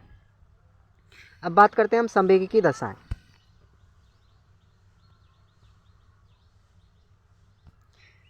बाह्य शारीरिक परिवर्तन। इन परिवर्तनों के अंतर्गत चेहरे की कुछ मुद्राओं का बदलना, हास्य, प्रेम आदि भाव, स्वर में परिवर्तन, शरीर के आसनों में भी परिवर्तन आते हैं। संवेग की दशाएं व्यक्ति की शारीरिक प्रकृति पर निर्भर करती है। अब आंतरिक शारीरिक परिवर्तन। इन शारीरिक परिवर्तनों के कारण या अंतर्गत सांस, नाड़ी, हृदय, रक्त की गति में परिवर्तन हो जाता है। रक्त की रासायनिक प्रक्रिया बदल जाती है, पाचन क्रिया गड़बड़ हो जाती है, रासायनिक क्रियाएं व ग्रंथियां व त्वचा प्रतिक्रिया बदल देती है। संवेगों को प्रभावित करने वाले कारक देखेंगे। संवेग भावात्मक अनुक्रम है। इसमें व्यक्ति शारीरिक मानसिक उत्तेजना अनुभव करता है, जिसके फलस्वरूप जो दैहिक प्रतिक्रिया होती है उनमें व्यक्ति के व्यवहार में महत्वपूर्ण परिवर्तन आ जाते हैं। संवेग को प्रभावित करने वाले कारक कौन कौन से हैं, ये भी कई बार एग्जाम में आया हुआ है, पढ़ लें इसको आप लोग ढंग से। आयु व परिपक्वता। बच्चे के जन्म के बाद कुछ दिनों तक संवेग का निश्चित रूप से प्रकट नहीं होता, लेकिन आयु बढ़ोतरी होने के साथ साथ परिपक्वता बढ़ती जाती है, जिससे संवेगों की अभिव्यक्ति भी विकसित हो जाती है। किसी के क्रोध, नाराजगी और ईर्ष्या के प्रति क्रिया न देने पर ही आत्मनियंत्रण होता है। अब अनुभव देखेंगे, ये भी कारक है। नवजात शिशु का मस्तिष्क कोमल स्पष्ट होता है, लेकिन विकास क्रम में वृद्धि, परिपक्वता और समाज में वयस्क के संपर्क से वह जो कुछ भी सीखता है उसका अनुकरण करता है। वातावरण की उत्तेजना उसे लगातार प्रभावित करती हैं, जिसका प्रभाव उसके मन पर पड़ता है, वह अनुभव के रूप से प्रकट होता है। अब बात करेंगे वातावरण कैसे प्रभावित करेगा संवेग को। बच्चे के संवेगात्मक विकास में वातावरण की महत्वपूर्ण भूमिका होती है। एक बच्चा बचपन से ही विभिन्न प्रकार के वातावरण जैसे आर्थिक, सामाजिक, पारिवारिक, विद्यालय, सांस्कृतिक स्थितियों से जुड़ा होता है और अपने साथ बहुत से अनुभवों को प्राप्त करता है। अब व्यक्तित्व से क्या तात्पर्य है, कैरेक्टर क्या होता है, ठीक है भाई। व्यक्तित्व देखो आप लोग, पर्सनैलिटी, ठीक। व्यक्तित्व अंग्रेजी परिभाषा के या अंग्रेजी के पर्सनैलिटी से बना हुआ है और ये पर्सनैलिटी शब्द लैटिन भाषा के पर्सोना से लिया गया है और पर्सोना का अर्थ होता है बाहरी मुखौटा या चेहरा। अर्थात वास्तव में व्यक्तित्व व्यक्ति के गुण, प्रवृत्तियों, सामर्थ्य आदि का संगठन है। वह व्यक्ति और पर्यावरण के परस्पर अंतःक्रिया का परिणाम है। व्यक्तित्व उसके विशेष लक्षणों का योग मात्र न होकर उसका विशिष्ट संगठन भी है। वह व्यक्ति के व्यवहार का समग्र गुण है।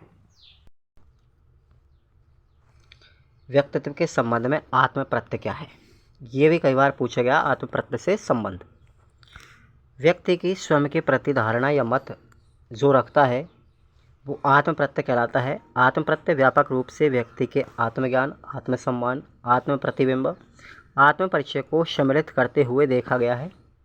इसमें व्यक्ति की शारीरिक, मानसिक गुण, योग्यताएं, व्यवहार कार्य को समग्र रूप से आत्मप्रत्यय कहा जाता है। बचपन में वह दूसरे सदस्यों के द्वारा निर्मित की जाती है, लेकिन परिपक्वता बढ़ने पर उसके अनुभवों और सीखने का दायरा बढ़ने लगता है। वह आत्मनिर्भरता की ओर अग्रसर होकर के अपनी छवि स्वयं निर्मित करता है। किसी भी व्यक्ति का व्यक्तित्व दो प्रकार से प्रकट होता है। पहला तरीका है व्यक्ति प्रत्यक्षीकरण के द्वारा। किसी व्यक्ति के संबंध में उपलब्ध जानकारी के आधार पर उसके व्यक्तित्व के बारे में अपना मत रखना व्यक्ति प्रत्यक्षीकरण कहलाता है। अर्थात किसी व्यक्ति के द्वारा किसी अन्य व्यक्ति विशेष के बारे में गुण, योग्यता, शारीरिक बनावट एवं अन्य उपलब्ध गुणों के द्वारा उसकी छवि निर्मित की जाती है। और दूसरा तरीका है आत्म प्रत्यक्षीकरण का। व्यक्ति की स्वयं के प्रति धारणा क्या है, वह अपने बारे में गुण, योग्यता, व्यवहार, अभिवृत्ति आदि के संबंध में अपनी क्या धारणा या मत रखता है, उसे हम आत्म प्रत्यक्षीकरण कहते हैं। अभिभावकों के लिए संवेग की आवश्यकता क्यों है, इसके बारे में देखते हैं। अभिभावकों के लिए संवेगों का ज्ञान आवश्यक है, जिससे वे बच्चे के विकास को सरल बना सकें। संवेग से अभिभावक निम्न प्रकार के लाभ उठा सकते हैं। नवीन ज्ञान देने में उसे संवेगों की सहायता मिलती है। बच्चों को पढ़ने के प्रति उत्साहित कर सकते हैं। संवेगों के संतुलन विकास से स्थायी भावों का विकास होता है। अवांछित संवेगों को उचित दिशा में मोड़ा जा सकता है। संवेगों के द्वारा ही बच्चों में अच्छी आदतें व चरित्र का निर्माण किया जा सकता है। संवेगों का लाभ उठाकर वे बच्चों के जीवन को भी सरल बना सकते हैं। अब फ्राइड का मनोविश्लेषणवादी सिद्धांत वेरी इंपॉर्टेंट है, ध्यान रखेंगे। फ्राइड के अनुसार बच्चे में नैतिक विकास का उदय सुपर ईगो के द्वारा होता है। बच्चों में विभिन्न तरह के जन्मजात अंतर्नोद अर्थात मौलिक व लैंगिक आक्रामक मूल प्रवृत्ति, जिसको हम बोलते हैं इदम कहा जाता है, उसका विकास होगा। समाज के मानक अनुरूप उन्हें समाजीकृत करने में माता पिता के निषेध को स्वीकार कर लेते हैं। इसे ही फ्राइड ने आंतरीकरण की संज्ञा दी है।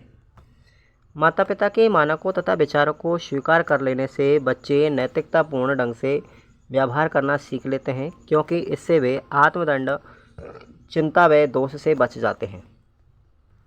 भूमिका बनाम संशय की अवस्था।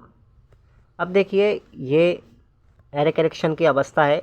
एरिक एरिक्सन का जो सिद्धांत है उसमें 8 अवस्थाएं बताई थी, उनमें से ये 5वें नंबर की अवस्था है, जिसकी अवधि 12 से 18 वर्ष की होती है। यह किशोर अवस्था की अवस्था कहलाती है। इस अवस्था में किशोरों में जानने की प्राथमिकता बनी होती है कि वे कौन हैं, किस लिए हैं और अपनी ज़िंदगी में कहाँ जा रहे हैं।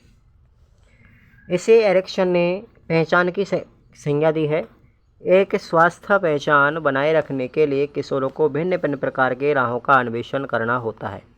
अगर किसी कारण से किशोर भिन्न भिन्न भूमिकाओं का अन्वेषण नहीं कर पाते हैं और एक भविष्य का रास्ता निश्चित नहीं कर पाते हैं, तो वे अपनी पहचान के बारे में संभ्रांति की स्थिति में आ जाते हैं। जब वे पहचान बनाम संभ्रांति के संकट का सही समाधान कर लेते हैं, तो उनमें एक विशेष मनोसामाजिक गुण उत्पन्न होता है, जिसे कर्तव्य परायणता की संज्ञा दी गई है। इसके परिणाम स्वरूप किशोर छात्रों में नियमों आदर्शों के अनुरूप व्यवहार करने की उन्मुखता बढ़ जाती है। आत्मीयता बनाम अकेलापन की अवस्था। इसे एरिक एरिक्सन सिद्धांत की 6वीं अवस्था कहते हैं, जो 20 वर्ष से लेकर के 30 वर्ष तक के मध्य में होती है। यह प्रारंभिक वयस्क अवस्था की अवस्था होती है। इस अवस्था में व्यक्ति दूसरों के साथ धनात्मक संबंध बनाता है। जब व्यक्ति में दूसरों के साथ घनिष्ठता का भाव विकसित होता है, तो वह अपने आप को दूसरों को समर्पित कर देता है। जो लोग दूसरों के साथ घनिष्ठता से संबंध नहीं कर पाते हैं, वे सामाजिक रूप से अलग हो जाते हैं। इस अवस्था का प्रमुख संकट घनिष्ठता बनाम अलगाव का संघर्ष होता है। जो व्यक्ति इस संघर्ष का सामना ठीक से नहीं कर पाते हैं, वे सामूहिक रूप से अलग व स्नेह व प्यार दूसरे को देने और लेने में असमर्थ रहते हैं। अब हम बात करते हैं एरिक एरिक्सन के मनोसामाजिक सिद्धांत का मूल्यांकन। ध्यान रखें, एरिक एरिक्सन के मनोसामाजिक सिद्धांत की 8 अवस्थाएं, और इस सिद्धांत को आप लोग पूरा बारीकी से पढ़ के जाएं। मैंने यहाँ पर उसकी कुछ अवस्थाएं बताई जो ज़्यादातर एग्जाम में पूछी जाती है। अब इसके सिद्धांत का मूल्यांकन देखेंगे।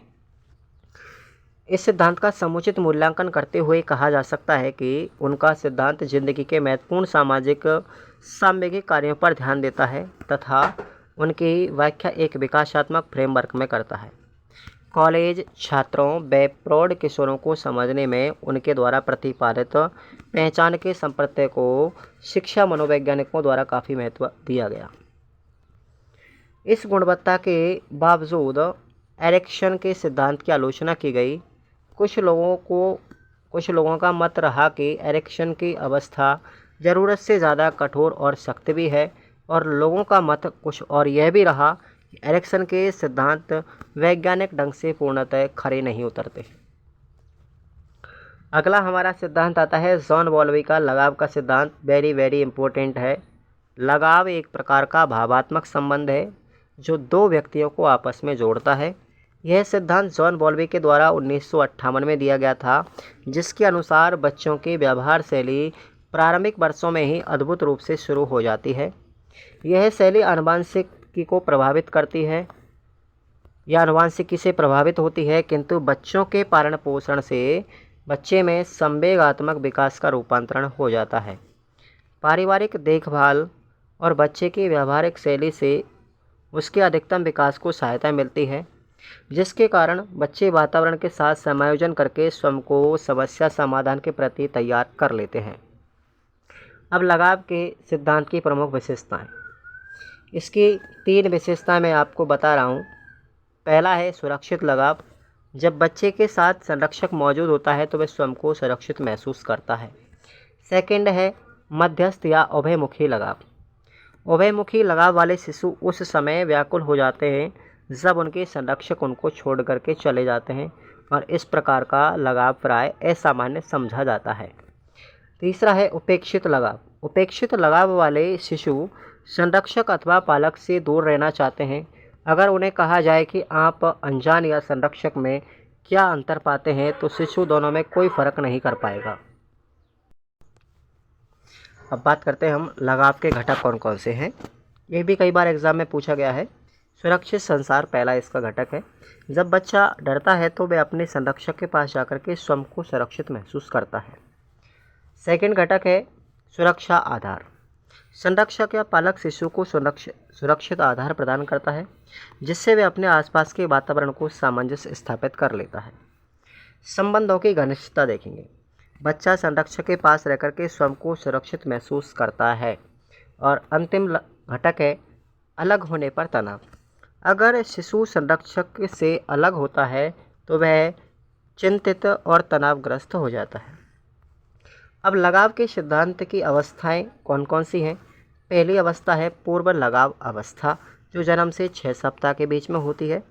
इस अवस्था में कई प्रकार की क्रियाओं संकेतों जैसे पकड़ना, मुस्कुराना, रोना, टकटकी लगाकर देखना आदि से नवजात शिशु अन्य व्यक्तियों से घनिष्ठता स्थापित करता है। सेकंड अवस्था है लगाव निर्माण की सेकंड अवस्था। ये 6 माह से लेकर के 8 माह के बच्चों में होती है। इस चरण में शिशु परिचित व अपरिचित व्यक्तियों को देख करके एक विशेष प्रकार की क्रिया करता है। या तो बच्चा रोएगा या बच्चा किलकारी मारेगा। लगाव की पूर्ण अवस्था तीसरी है। ये 8 माह से लेकर 2 वर्ष के बच्चों में होती है।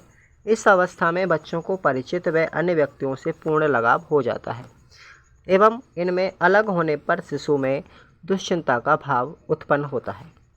चौथी अवस्था है संबंधों के प्रति प्रतिक्रिया निर्माण की अवस्था, जो 2 वर्ष से अधिक उम्र के बच्चों में पाई जाती है। शिशु में भाषा का विकास होने लगता है और अब इस शिशु अपने परिचितों को 2 शब्द बोलकर भी बात कह सकता है। ये हमारी 5 यूनिट कंप्लीट होती है। नेक्स्ट हमारी यूनिट आती है 6वें नंबर की, जिसका अंक भार 13 है। यूनिट का नाम है समाजीकरण। समाजीकरण क्या है? वह प्रक्रिया जिसके द्वारा व्यक्ति समूह का एक क्रियात्मक सदस्य बनता है तथा उसी के अनुसार कार्य करते हुए उसके लोक आचार, परंपराओं तथा सामाजिक परिस्थितियों के साथ अपना सामंजस्य स्थापित करता है। यह सीखने की प्रक्रिया है जो सीखने वाले को सामाजिक भूमिकाओं का निर्वाह करने के योग्य बनाती है तथा जिसके द्वारा व्यक्ति सामाजिक व्यवहारों के साथ अनुकूलन करना सीखता है, उसको प्रभावित भी करता है। उपरोक्त विश्लेषण से निम्न बिंदु उभर कर आते हैं कि यह सीखने की एक सतत प्रक्रिया है। सामाजिकरण के द्वारा बच्चा समाज का क्रियाशील सदस्य बनता है। इस प्रक्रिया में बच्चा सामाजिक व्यवहारों को समझते हुए धारित करता है। सामाजिकरण में बच्चा सामाजिक परिस्थितियों के अनुरूप वातावरण के साथ समन्वय स्थापित करता है। बच्चे अपनी संस्कृति तथा मूल्यों के अनुरूप सामाजिक भूमिकाओं का कुशलतापूर्वक निर्वहन करते हैं।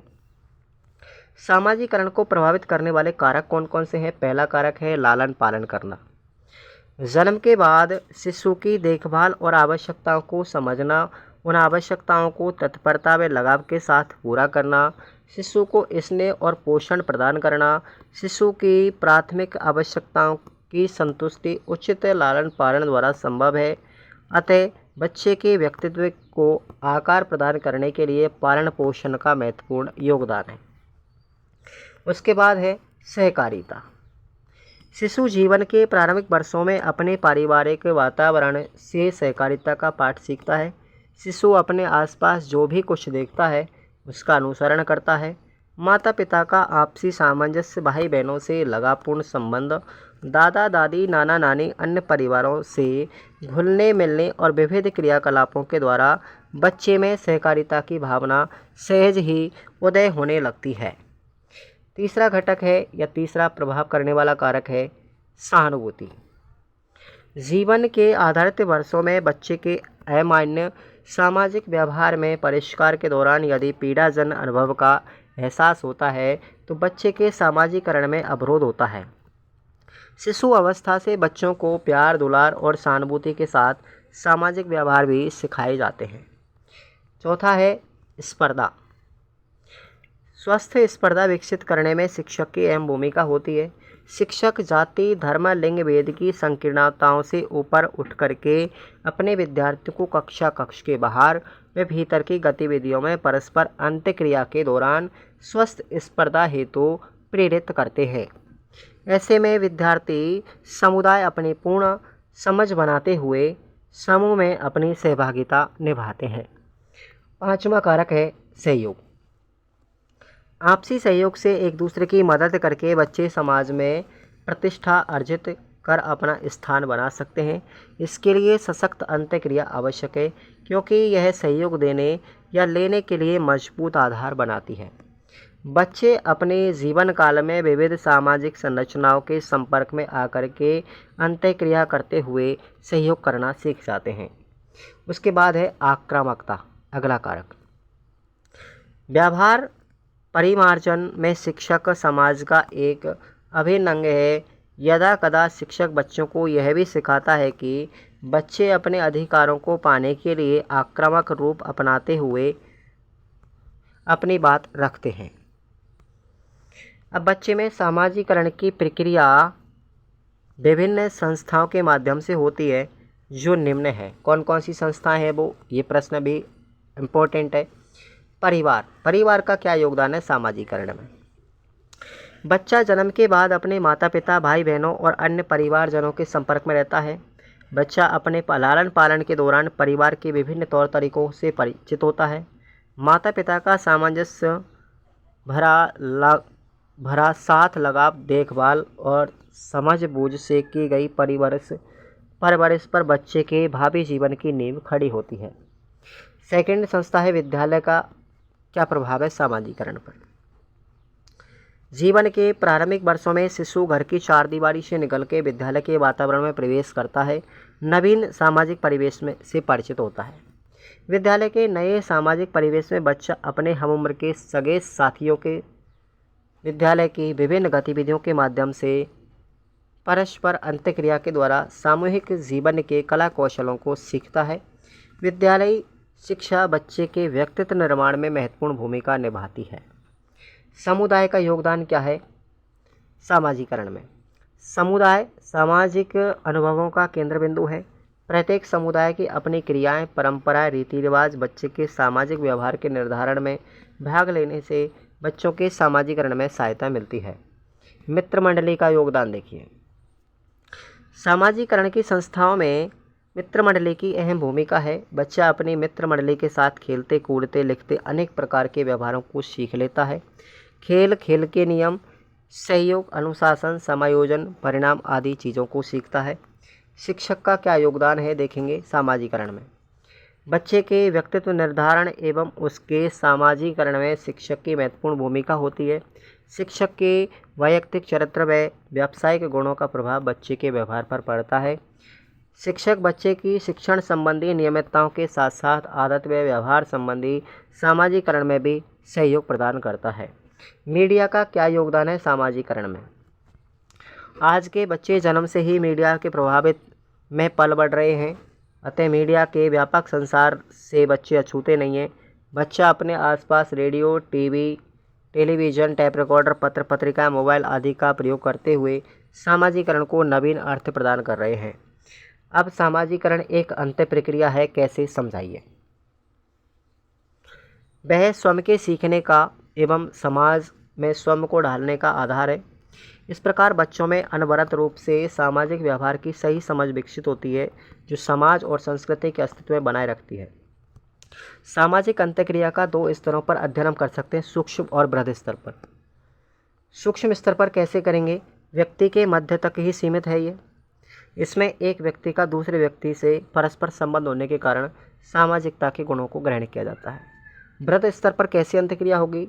समुदाय, राज्य, राष्ट्रीय, अंतर्राष्ट्रीय स्तर तक विस्तार लिया जाता है।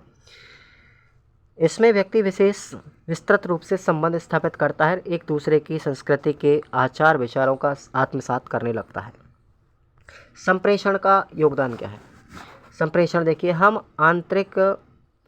पारंपरिक अंतक्रिया के लिए शाब्दिक और अशाब्दिक व्यवहार का प्रयोग करते हैं, जिसे हम संप्रेषण के नाम से जानते हैं। संप्रेषण की प्रक्रिया में दो या दो से अधिक व्यक्ति अपने विचार और भावों का आदान प्रदान करते हैं। सामाजिक संपर्क स्थापित करने में संप्रेषण साधन बहुत उपयोगी है। जेंडर का क्या योगदान है? जेंडर क्या चीज़ है देखेंगे। जेंडर एक सामाजिक आयाम है जो हमें स्त्री और पुरुष होने की पहचान में विभाजित करता है। बच्चे जन्म लेते ही एक कल्पना उभरने लगती है कि इसकी पहचान एक ताकतवर, शक्तिशाली, रौबीले, कमाऊ और व्यावहारिक व्यक्ति के रूप में होने लगती है। उसी तरह से जब कोई लड़की जन्म लेती है तो उसकी पहचान कमज़ोर, पराधीन, सहनशील आदि के रूप में होने लगती है। बालिका के संदर्भ में उसी समय से सामाजिकरण की प्रक्रिया शुरू हो जाती है। जेंडर के विकास के लिए कौन कौन से कारक उत्तरदायी हैं, ये भी आप बात करते हैं। पहला कारक है जैविक प्रभाव। मानव में क्रोमोसोम या गुणसूत्र का 23वां जोड़ा लिंग का निर्धारण करता है। सामान्यतः महिलाओं में एक्स गुणसूत्र पाए जाते हैं और पुरुषों में XY पाया जाता है। ठीक है। जेंडर विकास हार्मोन्स के बनने और सक्रिय होने से होता है। गुणसूत्र लिंग विभेद निर्धारण करते हैं, जबकि संस्कृति व समाज जेंडर को सशक्त व सरल बनाने में अहम भूमिका निभाती है। सामाजिक प्रभाव की बात करें तो कारक कौन सा है? माता पिता और परिवार। संज्ञानात्मक प्रभाव में कोहलबर्ग ने जेंडर के विकास पर संज्ञानात्मक प्रभाव की भूमिका को निम्न प्रकारों से बताया। कौन कौन से? पहला है स्तर नंबर 1, जिसको बोलते हैं जेंडर की पहचान। इसमें बच्चा जैसा भी अपने परिवार में सुनता है उसी रूप में जेंडर को देखता है। इससे प्रभावित होकर बच्चा स्वयं अन्य को लड़का या लड़की के रूप में देखता है। इस स्तर पर बच्चा जेंडर को एक स्थायी रूप में नहीं देखता। दूसरी बात करी सेकंड स्तर में, जिसमें जेंडर स्थिरता पाई गई। इस स्तर पर एक समय के उपरांत जेंडर को एक स्थायी रूप से देखता है। वह समझता है कि लड़के पिता बनेंगे, लड़कियां माँ बनेंगी। तीसरे स्तर की बात करेंगे, जेंडर पूर्व स्थायित्व। इस तरह जब बच्चा जेंडर को पूर्ण या स्थायी रूप से देखता है तो वह समझता है कि यह एक जैविकीय कारक है, न कि बड़ा लेना अथवा वेशभूषा पहन करके फिर खेल लेना। आकस्मिकता क्या चीज़ होती है? आइडेंटिटी। आकस्मिकता वह विशिष्ट लक्षण है जो किसी व्यक्ति से संबंधित हो सकता है अथवा समूह सदस्यों के द्वारा साझा किया जाता है। इसे विशिष्ट लक्षण इसलिए कहा जाता है क्योंकि समाज में व्यक्ति अथवा समूह की स्थिति को निर्मित करने में इसकी महत्वपूर्ण भूमिका होती है। अस्मिता या आकस्मिकता की निर्मित एक व्यापक प्रक्रिया है जो किसी भी व्यक्ति अथवा समूह के लिए उसके उद्भव से आरंभ होती है।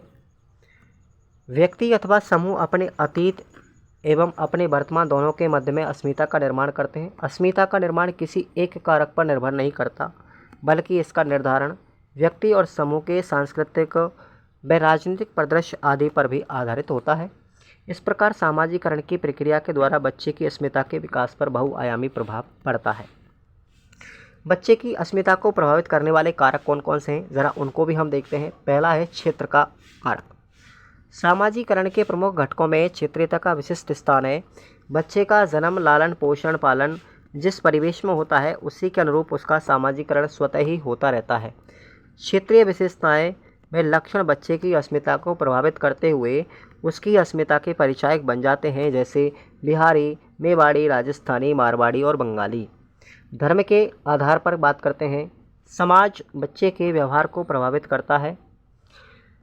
वैश्विक परिस्थितियों के धर्म आनुवंशिकता आधारित परिलक्षित होता है। बच्चा जन्म के बाद जिस धर्म में पलता बढ़ता है उसके अनुरूप अपने आदर्शों, अनुशासन, व्यवहार व मूल्यों एवं आध्यात्मिक मूल्यों के साथ सामाजिकृत हो जाता है। बच्चे की धर्म अस्मिता उसके पालन के धर्म के अनुरूप होती है। उसके बाद है जाति। जाति कैसे प्रभावित करेगी? आदिकाल में मानव समाज के विभाजन का एक मुख्य आधार जातियाँ रही हैं। प्रत्येक जाति की अपनी कुछ विशेषताएं होती हैं जिसका प्रभाव उस जाति के बच्चों को अस्मिता पर पड़ता है। जैसे विविध जातियों के रीति रिवाजों, परंपराओं, मान्यताओं, सामाजिक नियमों के आधार पर जाति विशेष के लोगों के व्यवहार, रीतियों, नीतियों आदि की विभिन्नता दिखा देती हैं। यह विभिन्नता उस जाति में पलने बढ़ने वाले बच्चों की अस्मिता को प्रभावित करती है। उसके बाद है लिंग। लिंग क्या कारण है, लिंग का क्या प्रभाव पड़ेगा।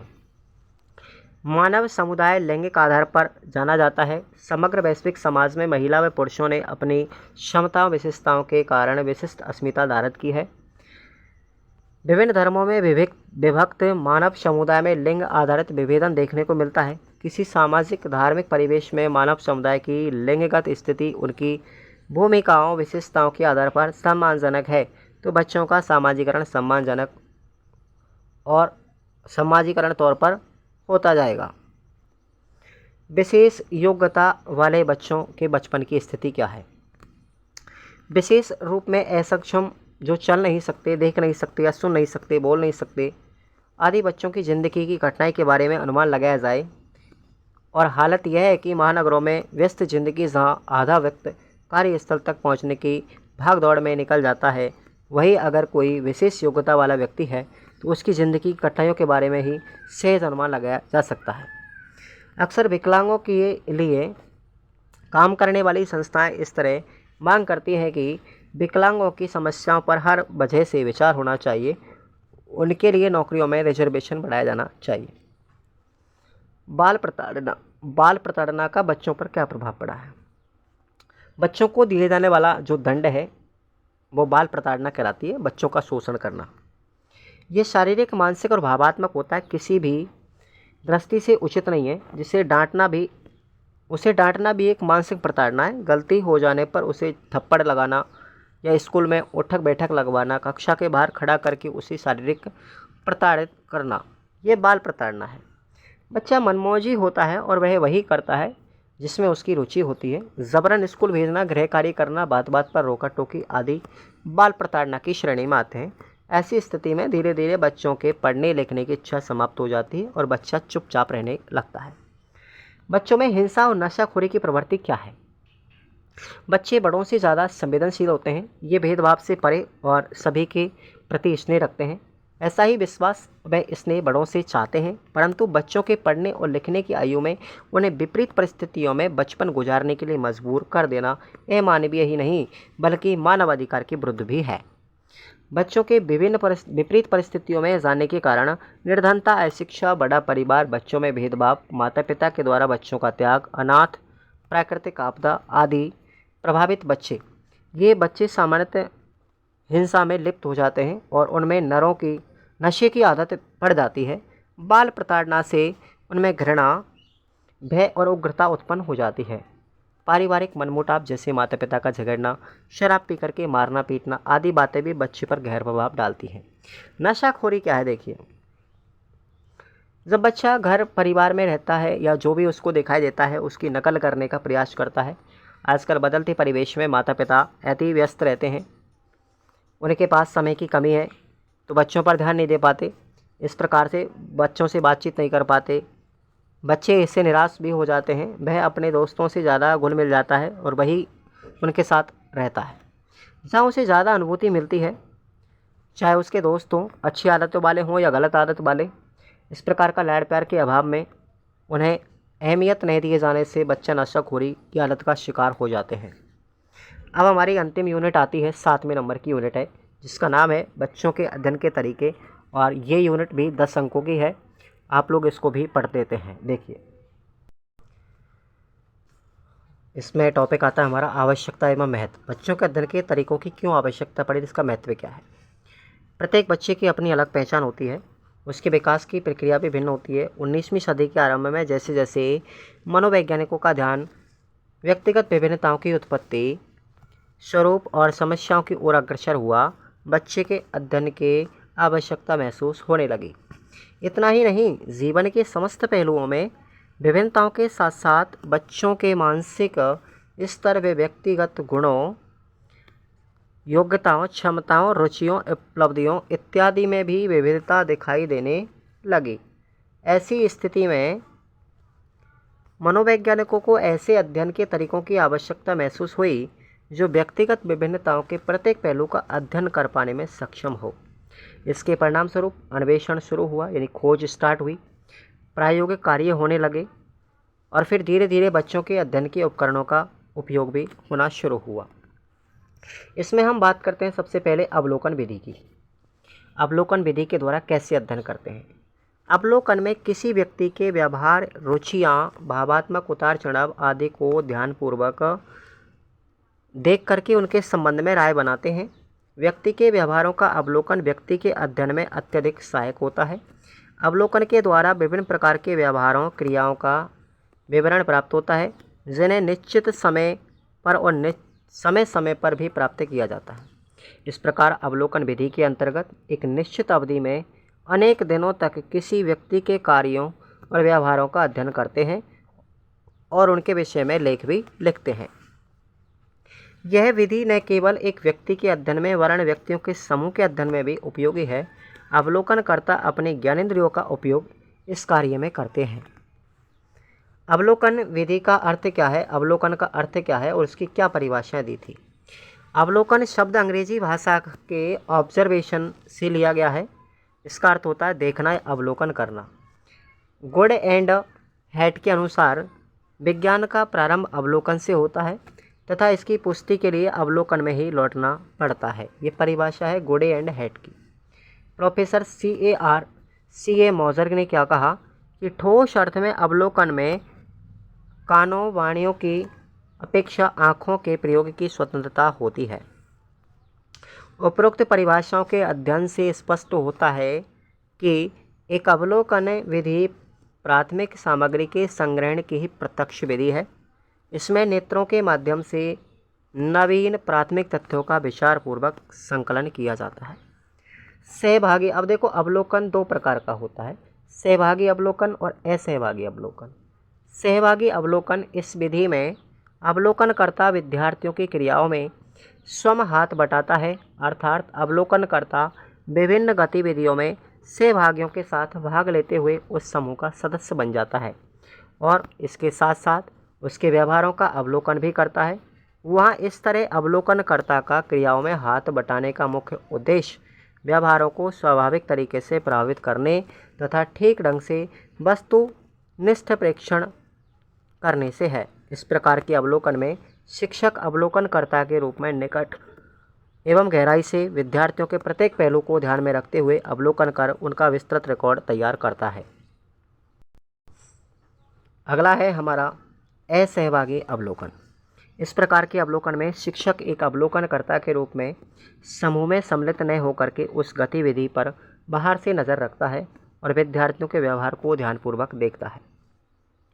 अवलोकनकर्ता विद्यार्थियों के व्यवहार को विद्यालय के अंदर और बाहर किसी भी जगह पर ध्यान से देखता रहता है।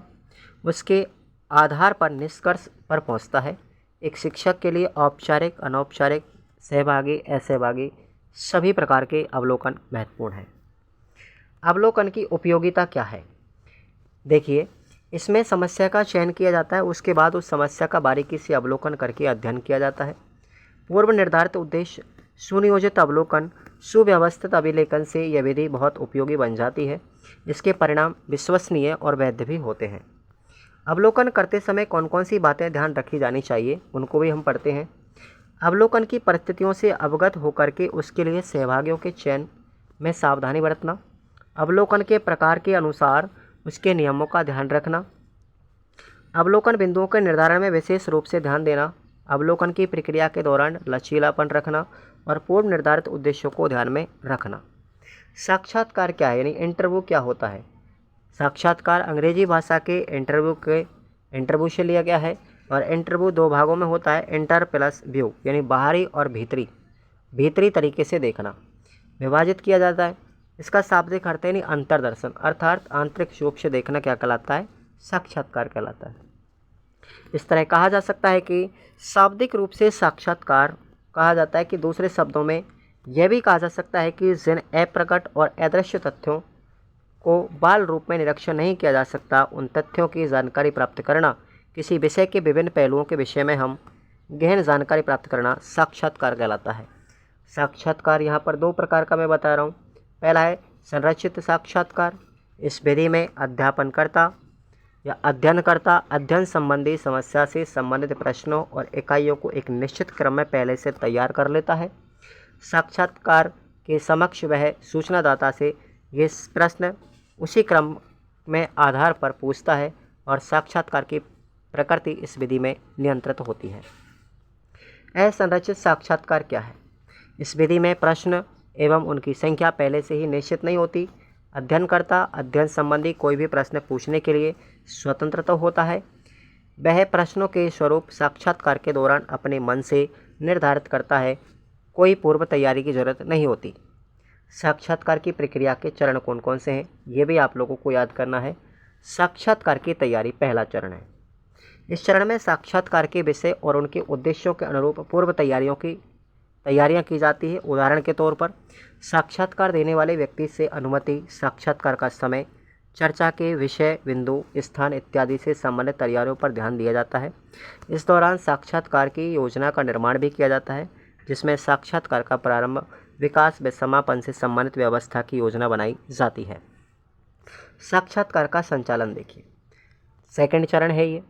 इस चरण में साक्षात्कार को पूर्व निर्धारित योजना के अनुरूप क्रियान्वित किया जाता है। इस दौरान साक्षात्कारकर्ताओं द्वारा साक्षात्कार के विषय बिंदु को चर्चा के केंद्र में बनाए रखने के अलावा कई महत्वपूर्ण बातों पर भी ध्यान देना आवश्यक है, जैसे शुरुआत कैसे करें, सम्मुख बैठे व्यक्ति से चर्चा को स्वाभाविक रूप से कैसे शुरू करें, चर्चा के दौरान महत्वपूर्ण बातों को ध्यान में कैसे रखें इत्यादि।